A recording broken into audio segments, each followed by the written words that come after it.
The Portland Trail Blazers have moved to within 2 games of 10th place in the Western Conference after defeating Memphis on Wednesday night. Can they pull it off? We'll talk about that and more, including Anfernee Simons is leading the way, dominating, just carrying this team on his back. And I guess Deni's doing some stuff here and there as well, so maybe we'll jump into that. Anyway, welcome to the Blazer Focus Podcast. I am Aaron Fentress of the Oregonian and OregonLive, joined by Craig Birnbach. And Craig, man, you know, I kept hope alive, Craig. It's alive. I've been keeping it alive, man. They were 5 games back not too long ago, and now it's 2. And do I think they're going to get there? I don't know, because they still have a tough road ahead. They got Denver on Friday. They got Boston on Sunday, then Cleveland. Woo! That could be dicey, but they're in it, man. They are in it. How you feeling? Well, I'm feeling that everything happened the way you wanted it to happen. They got a lot of help. They beat a Toronto team that just was like, oh no, we might win. Quit. Quit hating. So they beat, they took care of a terrible Wizards team. And then last night, no John Morant for Memphis. Mm-hmm. They played well, let's be honest, that fourth quarter was horrible for both teams. Yeah. I mean, it was, but your boy, Simons, did what he had to do down the stretch. My guy, Deni, did what he had, just carried the team in the first half with 26 points and a half, and they got the win. And now they're playing Denver, who just played without Jokic and Jamal Murray. I mean, it's lining up. You got teams getting out the way for them. And what? I mean, I don't know. Who's Cleveland going to sit? Who's Boston going to sit? The East is pretty much set, so there's no real reason for them to play. I mean, Cleveland's got the 1 seed, Boston's got the 2 seed, the Knicks got the 3 seed. It's pretty much, 4, 5, 6 still got something to play for. Right, but they're playing 1 and 2. They're all pretty much in, yeah. Now, I would think Cleveland wants to win just because they're having an historic season, but I'm just saying they're not going to make it. I'm not changing my prediction, but it's there. Everything that you could want has happened. I mean, I thought Toronto was going to win that game, and they were like, oh, Scotty Barnes, don't get up. Don't get up. Don't get up. Whatever you do, don't get up. So, hey, let them play. I mean, it's you might as well, as we said, the dream for the number 1, 2, or 3 picks are dead pretty much. So might as well try to make a play in and get smoked. All right, so they had an easy little run there that, you figure they're going to win those games. And Dallas has been in free fall. Now I think they've lost 13 of 15 or something like that. Anthony Davis might come back. I don't know why you would bring him back, but maybe they're just desperate to try and get into play in a safe face or something. I don't know, but he could return. That changes things a bit because Dallas does have the easiest schedule remaining. I did an article on this leading into yesterday. And the winning percentages for their opponents, if I can find it here, Dallas's remaining opponents had a record of 500 on the season so far, and they just lost to Indiana, which clearly is above 500. So the remaining games on their schedule are against teams combined under 500. The Blazers went into last night with an opponent winning percentage of 546 for the rest of the way, and they played a good team in Memphis, so that's going to drop a little bit. And then Phoenix had the toughest schedule. Their remaining opponents, I think, were 600. Can't find it right here for whatever reason, but they did win last night, though. They did win, but they beat a Bulls team that was under 500. So here it is. The remaining winning percentage for their opponents going into the Bulls game, and the Bulls are 10 games under 500, I believe, was 612. So rough math, that probably jumps up now to 618, 620 for the rest of the way. Their schedule is rough. The Blazers have a little bit of a dead spot in their schedule. If they can get to that spot and still be within reasonable striking distance as measured against how many games are remaining, that's where they can really make their move, because they have, as I just said, Denver, Boston, Cleveland. Then they go at Sac, at New York, at Atlanta. That's rough. That's a rough next 6 games. But if they can stay in it, they got at Toronto, at Chicago, San Antonio, Utah. That's where you can really pounce and make your move on either Cleveland or Dallas, because I know for a fact the Suns have a tougher schedule during that stretch. Then you got to hope maybe Your last 2 games are Golden State and the Lakers.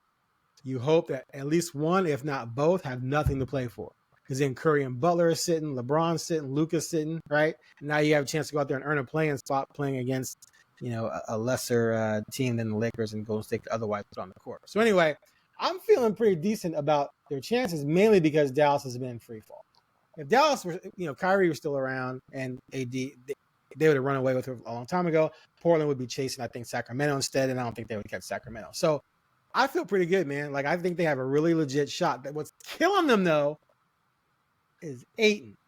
So I've been told there's a very strong possibility that Ayton is not coming back. However, I bumped to him in the hall after a game a couple of nights ago. I'm like, hey, how you doing, man? He goes, oh, I'm good. I go, so what's up? They miss you. He goes, I know. My next eval is coming up soon. I think I'm going to come back. And I was like stunned, like, really? But he seemed to be feeling like he was going to come back. But who knows what their eval is going to be, right? The organization could be like, oh, yeah, we're going to do an eval and shut you down. But why? If he can play him. Yeah. Are you saving Ayton for the future? I don't know. To me, if you don't get in the plan, the whole thing was for naught. You wasted a shot at Cooper Flagg to do nothing. So if Ayton can play, get his booty back out there and make a run at this thing. So I hope to see him back, because if he comes back in that final week and they're still within 1 or 2 games, they got shot, man. So once you start talking about the roster and who plays and who doesn't, then my head hurts so much. And then my heart hurts a little. Why? Well, because then you're like, where's Grant? And you're literally, I know what you're going to say. Well, you don't want Grant to come back because he's played. No, those are 2 different conversations. I think Grant, it's just so weird. I think Grant could come back. Ayton's, they're not having, if they had Ayton, I think they'd be in 10th right now. Well, it's not hard to be in 10th right now based on how many games have been won. I mean, I'm just saying. I'm saying they lost. They were in that when they went 10-1, they were 8-0 in the games he played in, and then he got hurt at Denver, and of course, and since then they haven't been nearly as good. But they miss him. You get him back the way he was playing, that's a huge deal. Grant hasn't been playing all that well, but I'm less concerned about him coming back because I think he's going to. Whereas Ayton, as I said, I was told he may not. I was saying, like, so why? What about Robert Williams? What's going on? Yeah. Okay, yeah. I don't believe he's. I was saying my head hurts because you start talking like that. You're like, is Grant really hurt? Is Ayton really hurt? Is Williams hurt? Like, why aren't you playing? No, guys? I think they're hurt. I do think they're injured. It's just a question of when they come back. I think Williams is legitimately hurt. You are in the running for the play-in, and you are I mean, someone was saying the other day, they can still fall to 8th. Okay, so you're gonna try and get to 8th. That's your goal. If your goal now is if the Blazers were to do this, and I don't think they're doing this. If they were to say, you know what, forget trying to get in the play-in, let's try and get 8th best worst record. I'd be like, y'all soft, y'all suckers, man. Well, they're definitely not doing that. Right. Okay, so if that means there's no reason to hold guys out. Right, but that means there's no reason to hold guys out. So that's why I believe these guys are injured. Like I believe that if Robert Williams were healthy, he'd be out there giving you 20 minutes. Because he'd want to win too. He didn't want to. You think Robert Williams wanted to leave Boston to come out here for a rebuilding project? No, he was pissed. I'm sure he'd love to be traded, but he's not tradable. So I'm sure he wants to win. Other guys on the team want to win. Deni wants to win. And it's made it clear he wants to win. He keeps saying it's been a long time since we've been around here.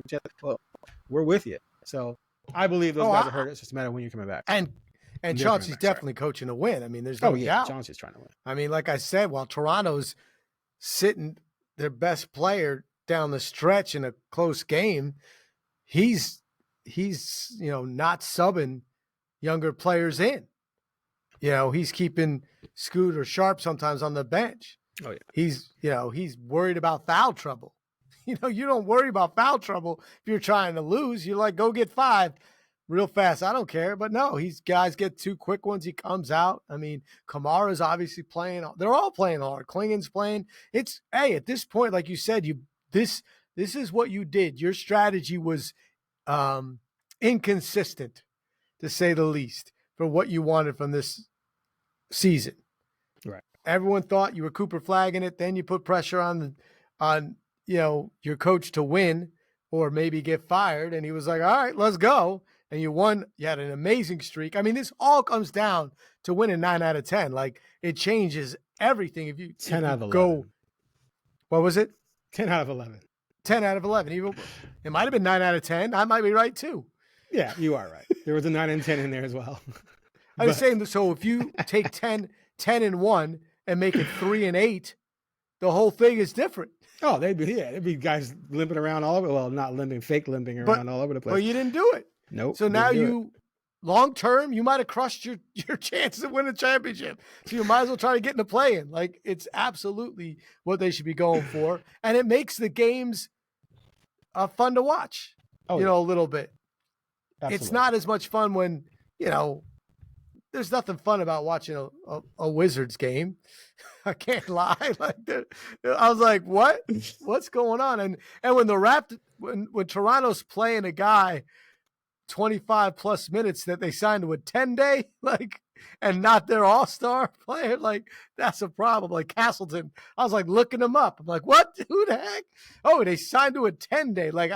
I can't remember the last time I cared about a 10-day contract. That's back in the Knicks 1980 days. A lot of people after the game were talking about what happened with Toronto with Scotty Barnes and Jacob Poeltl, right? Yeah, it was crazy. Both the last 6 minutes, yeah. And it was bizarre because Toronto clearly is in the running for, decent Cooper flag odds. But they had won 6 of 7. They were playing really good basketball. And then it just decided in the fourth quarter of the game against the Blazers, now we're going to tank. Well, what? But for me, at this point, they took it out of the players' hands. Yeah, that's the control they had. And that's what you're not supposed to do, though. Right? Not in the middle of the game. But just don't play them. At some point, you have to. Right? No, I mean, I agree. But there was just an investigation of OKC came out that they're investigating the game against the Blazers that OKC won, but they sat their entire starting lineup for no good reason. So they probably concerned about that. They didn't want to get busted for that. So yeah, but to me, this is just as blatant. There was nothing wrong with them. Now you're just you're doing it in broad daylight. If you keep guys out, at least you can try. Oh, they were hurt. They hurt. So I looked into that OKC thing. So the game before they played the Blazers, only Chet sat out, and the game after they played the Blazers, all 5 started. So magically, that one game, all 5 starters were out. Then the next game, they all played. In the prior game, only Chet sat. I mean, come on, that's not even trying. But You're they won. Telling the league, but they won, and okay. I don't know who left this comment, but under Shams' tweet about the investigation, someone responded and said the Blazers should be the ones investigated for losing that game. I'm just saying, how do you investigate? What's the charge? Winning? No, there's penalties for this kind of stuff. I know, but but the argument is we chose the lineup we thought would be best to win the game, and we did. Yeah, exactly. It was analytics told us that this lineup could win. Right.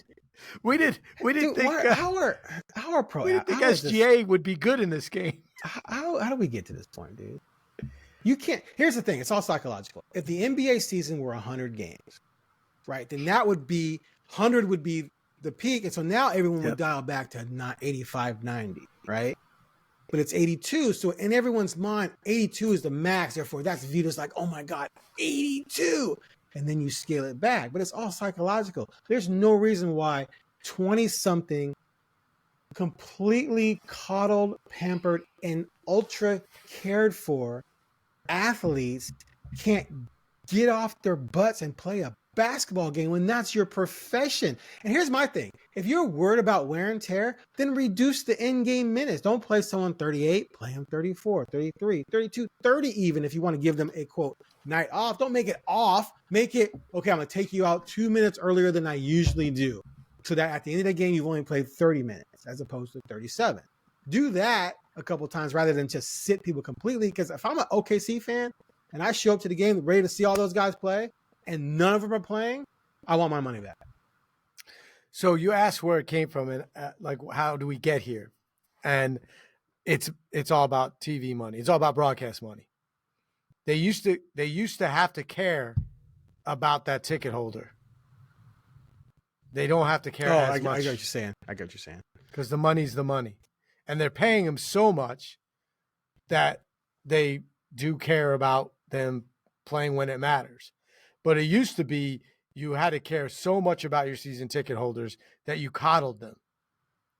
Like, there's no way 20 years ago the Mavs would have traded Dirk and then raised the ticket prices for season ticket holders. Like, that wouldn't have happened.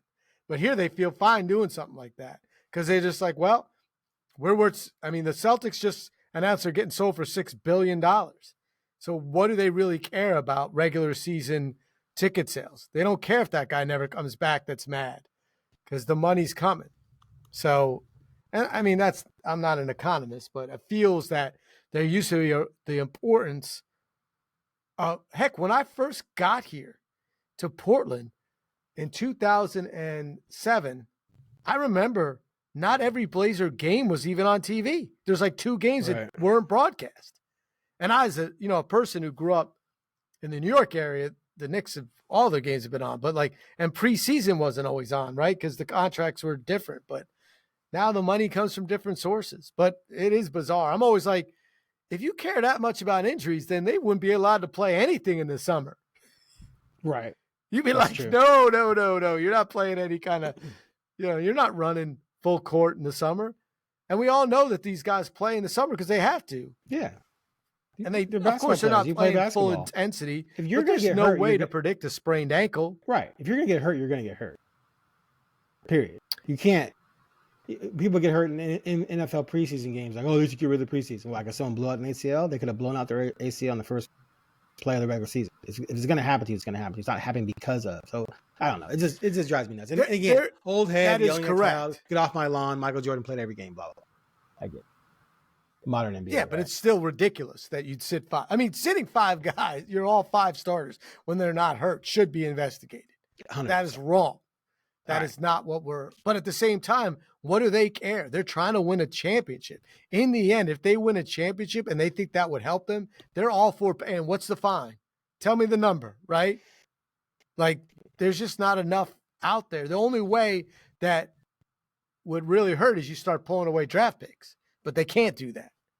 I mean, that's what they do in the NFL. They could take draft picks from the Thunder and they won't care either because they're like, what? How many are we at? Wait, please take one. We can't sign all these guys.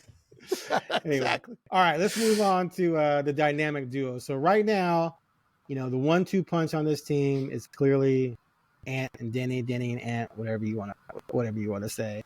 Deni just completed his most productive offensive stretch, a 5-game stretch.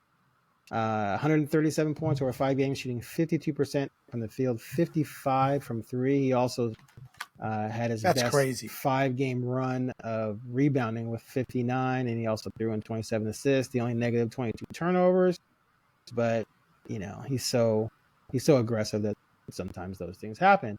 Anfernee is also playing extremely well during the stretch. Didn't shoot great last night, but finished with 22 points. In his last however many games, he's averaging, I think, 24. I had it up here now. I can't find it because I'm so disorganized right now. My computer's slow.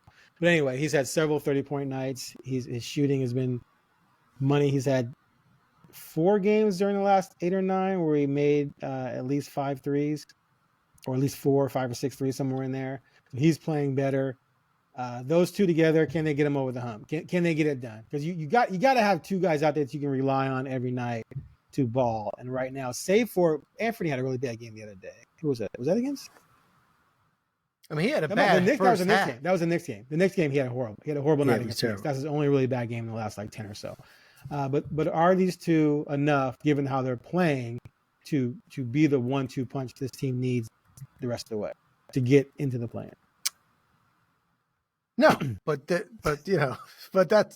doesn't mean just because I don't think they're going to get there. But I mean, that doesn't mean I don't think they're playing great.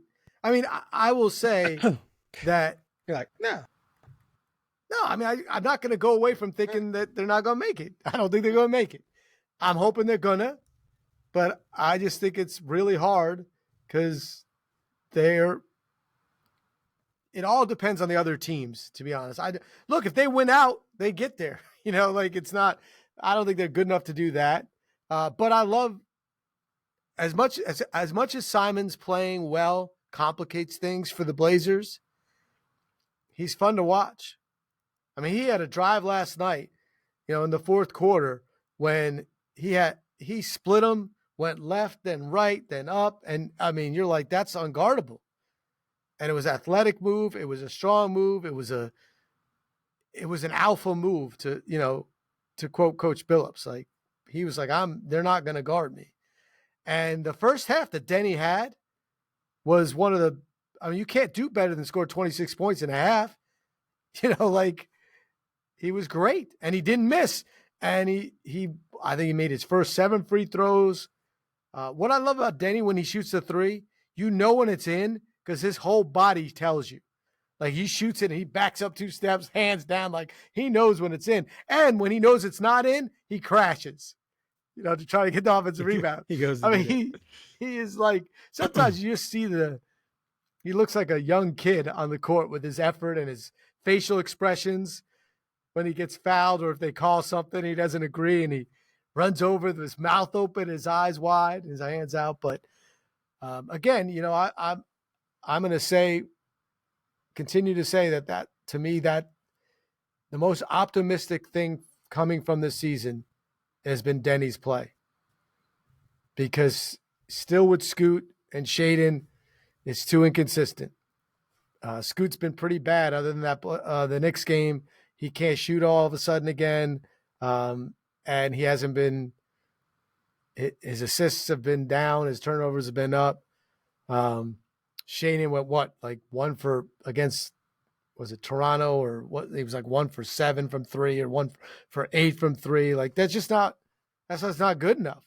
And down the stretch in most of the games when they win, either Deni or Simons is stepping up.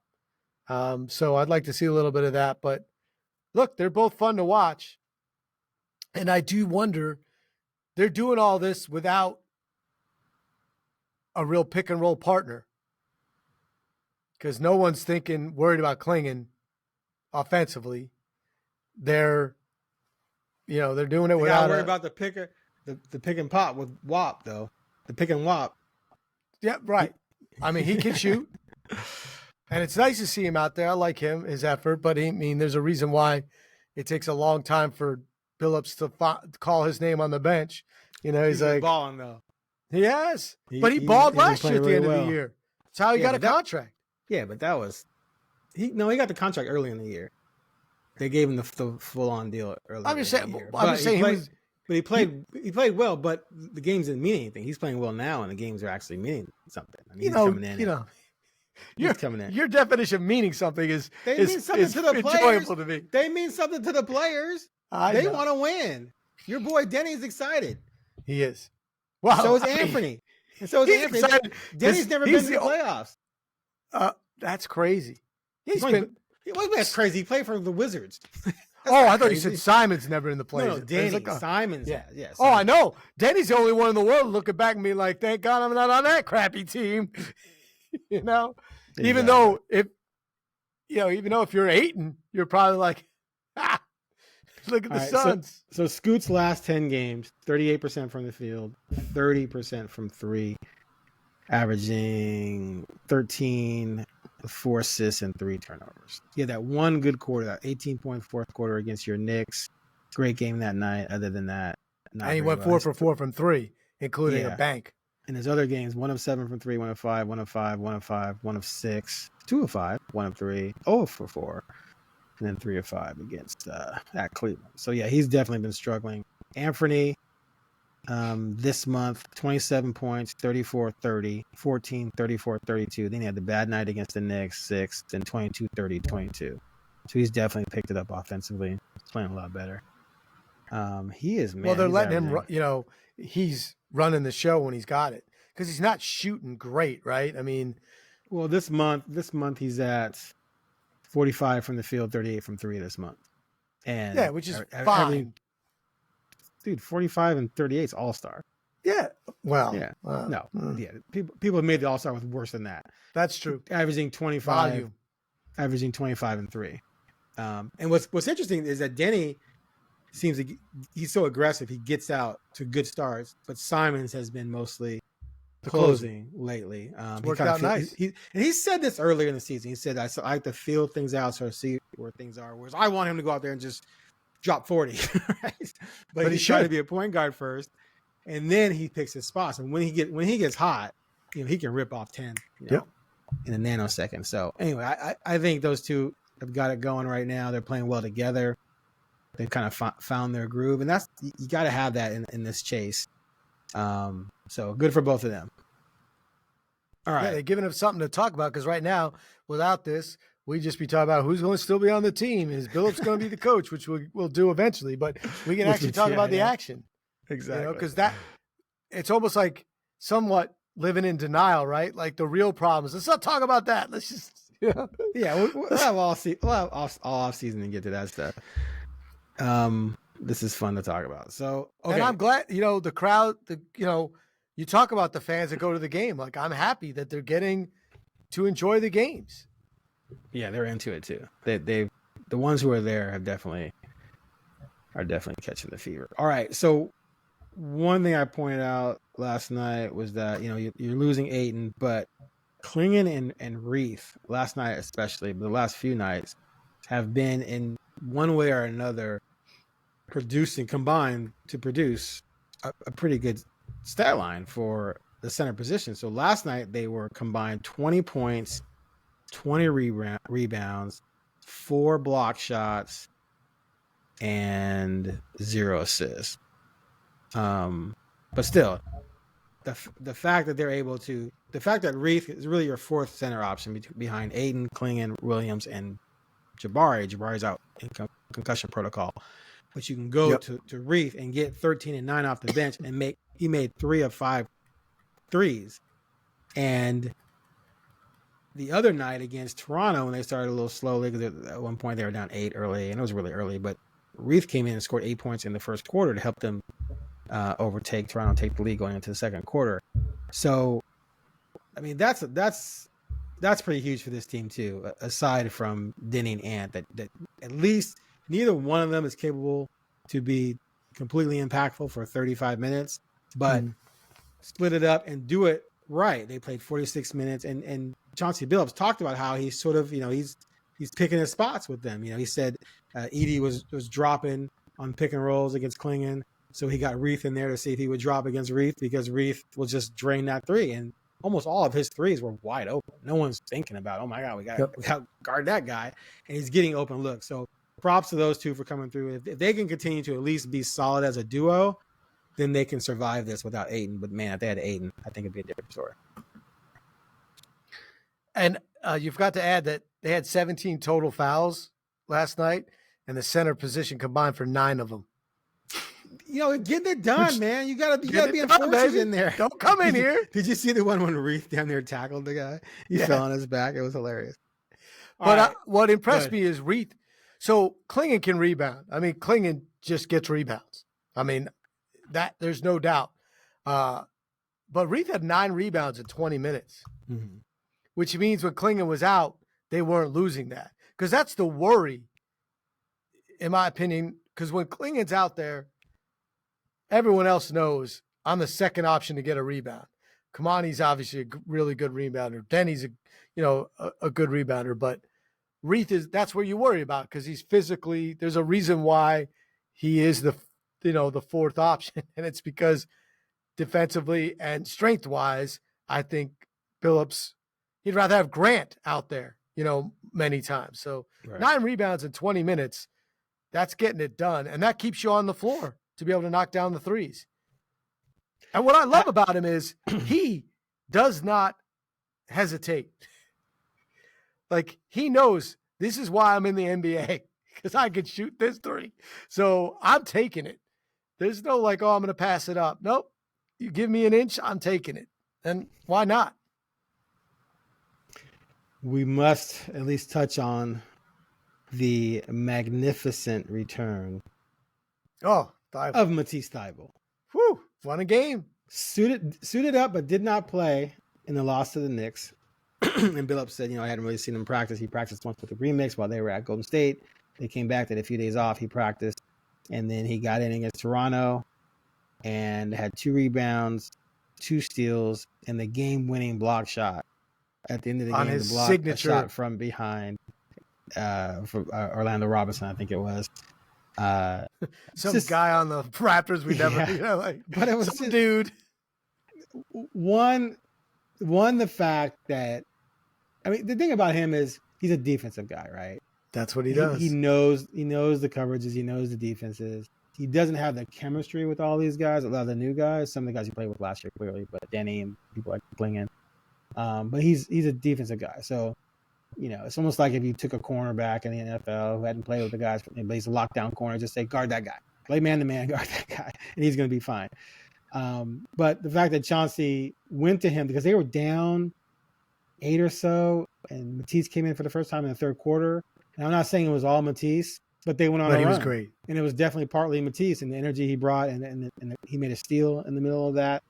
And then in the fourth quarter, game's on the line, Chauncey gets him out there, and he makes a play. And there's a lot of guys who wouldn't have reacted after, the switch. He said something like they were supposed to switch on contact, but he didn't know, and then there was no switch, and then he ended up far away from Robinson and then realized it, but then just boom, he recovered, got to him, blocked it from behind to end the game.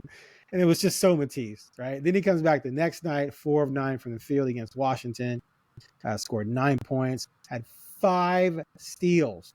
Yep.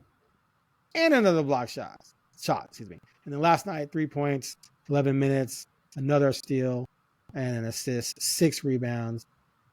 Just, I honestly did not know how he was going to fit because of the rotation. And he might not be playing as much if Grant, were around, et cetera, et cetera. So clearly there's been, some minutes there to fill. But man, and then Kamara has missed the game as well in there, but he came back last night. But man, that guy, he just is what he is. He's just a defensive menace. And he's huge. And getting him back like that and having the ability to throw him on someone else when Kamara's guard maybe the best player, to throw him on maybe the second best player, and have those two be as disruptive as they can be. Just a huge, it's almost, I don't want to make too big a deal out of it, but I think it's a huge deal, man. I think because you're going to need defense to try and pull this out, and adding him is huge.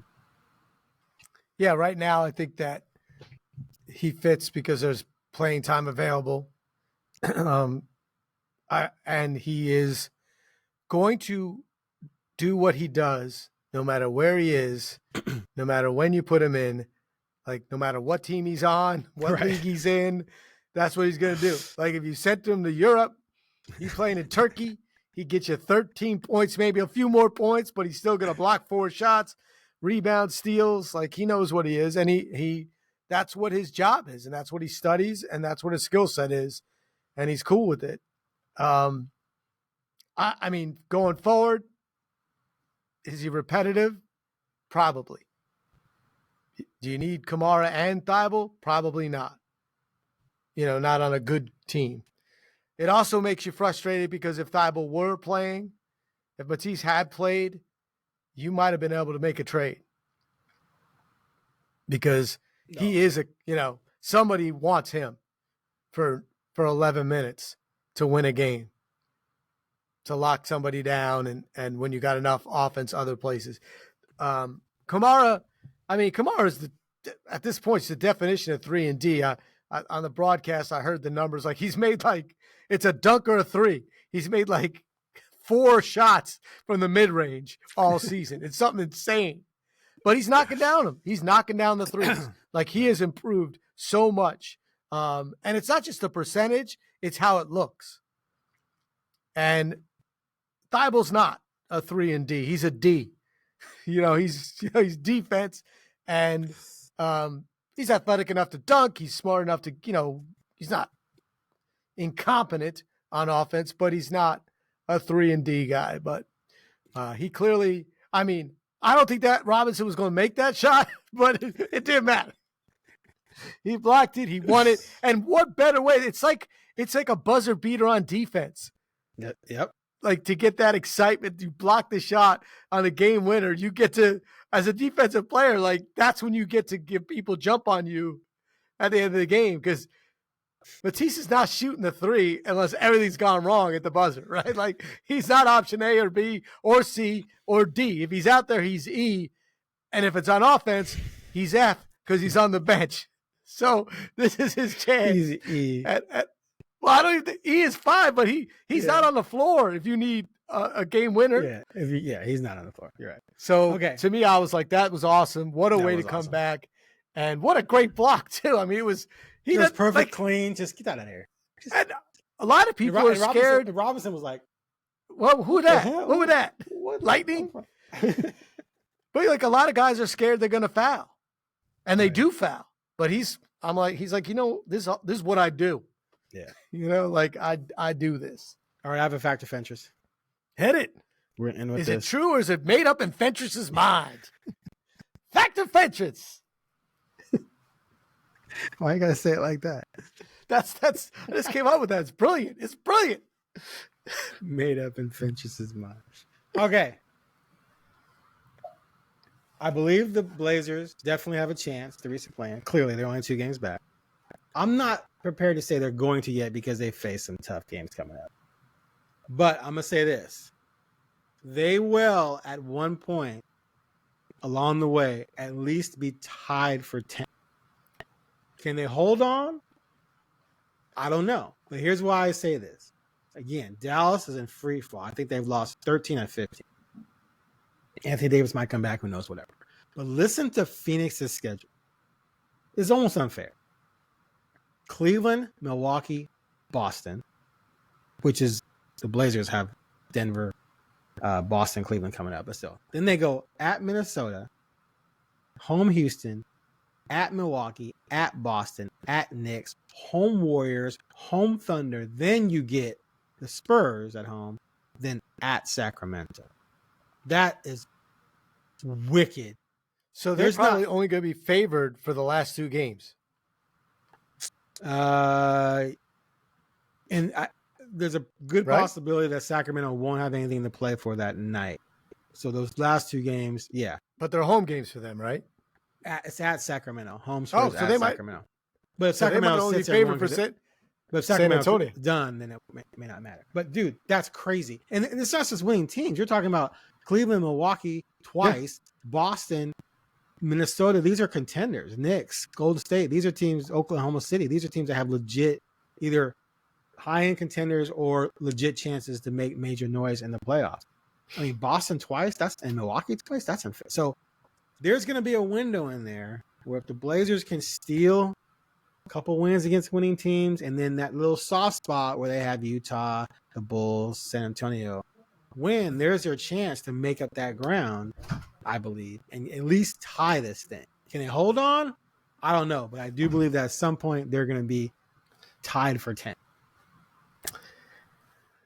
I will say... So you didn't know Phoenix's schedule was like that. Now you're rethinking I did not. Thing. Yeah, now you're rethinking this thing. That's what I'm saying, man. I still don't think they're going to do it, but I think that I have to lean toward that being closer. It's not ridiculous. It's not made up in your mind. There's a chance. So I'm going to rule it's fact because it's not insane. I still don't think it's going to happen. But are you insinuating? Are you insinuating that things made up in my mind are often insane? Is that what? Or am I being too sensitive? I don't want to. No, I'm sure I'm fine with that. But here's the thing. Here's what I know about you. You believe it so much. You like. It reminds me. Usually it comes true though. That's my genius. No, it doesn't always come true. Are you crazy? The list is insane, bro. I'm gonna do a podcast once on just the most insane things I've ever come up with that came true. But go ahead.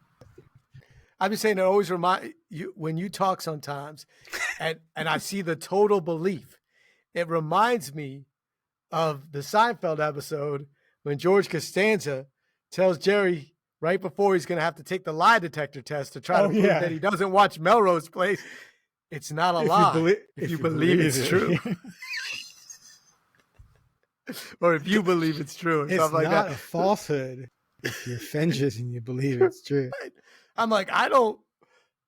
Like sometimes people are like, how do you Fentress, he's so argumentative. I'm like, but he doesn't think so. He just thinks it's fact. It's like sky blue. And you'd be like, well, that's really an optical illusion based on. No, blue. Move on. There's nothing here to There's a few discuss. times when I've said my opinions were fact, and people are like, you don't know the difference between facts and opinion. I go, no, I know the difference. I'm just telling you that my opinion is so right. It's basically a fact. There you go. It's not. And my success not rate an when I say opinion. that, though, is like 90%. It's Anyway. not opinion if you believe it's fact. Exactly. Me and George, right here. I would do that. Summer of Fentress. Oh, Anyway, all Summer of right. Fentress. That was great. That was good stuff. All right, man. We'll see what happens. This weekend's going to be rough, but keep hope alive, baby. Keep hope alive. And we'll talk more next week. Take care. I'll log this bad boy out. Ooh.